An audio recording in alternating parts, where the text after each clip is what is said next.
ഗൗതം മേനോനും മമ്മൂക്കയും തമ്മിൽ ഒന്നിക്കുമ്പോൾ അത് മമ്മൂട്ടി കമ്പനി നിർമ്മിക്കുമ്പോൾ ആ സിനിമ മലയാളികൾ ആകാംക്ഷയോടെ കാത്തിരിക്കുന്ന ഒരു സിനിമ തന്നെയായിരിക്കും. പക്ഷേ ഒരിക്കലും പ്രേക്ഷകനെ നിരാശപ്പെടുത്താത്തൊരു സിനിമയാണ്. ഫസ്റ്റ് ഹാഫ് നല്ലൊരു ഹ്യൂമർ രീതിയിലേക്ക് പോവുകയും സെക്കൻഡ് ഹാഫ് വേറൊരു ത്രില്ലിങ്ങിലേക്കും ക്ലൈമാക്സ് അത് മനോഹരമായിട്ടുണ്ട്.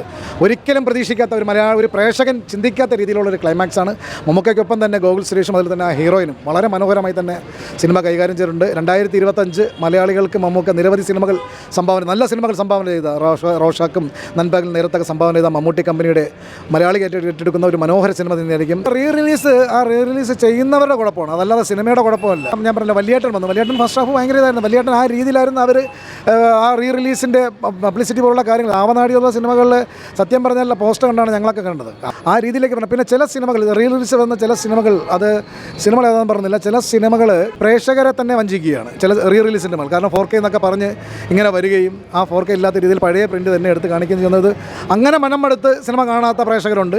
ചെയ്യുകയാണെങ്കിൽ വൃത്തിയായിട്ട് ചെയ്യുക, അല്ലെങ്കിൽ ചുമ്മാ ആളുകളെ പറ്റിക്കാൻ വേണ്ടി ചുമ്മാ കൊണ്ട് ഇറക്കിയിട്ട് പ്രിൻറ്റും കൊള്ളൂല, അത് ആരും സ്വീകരിക്കില്ല.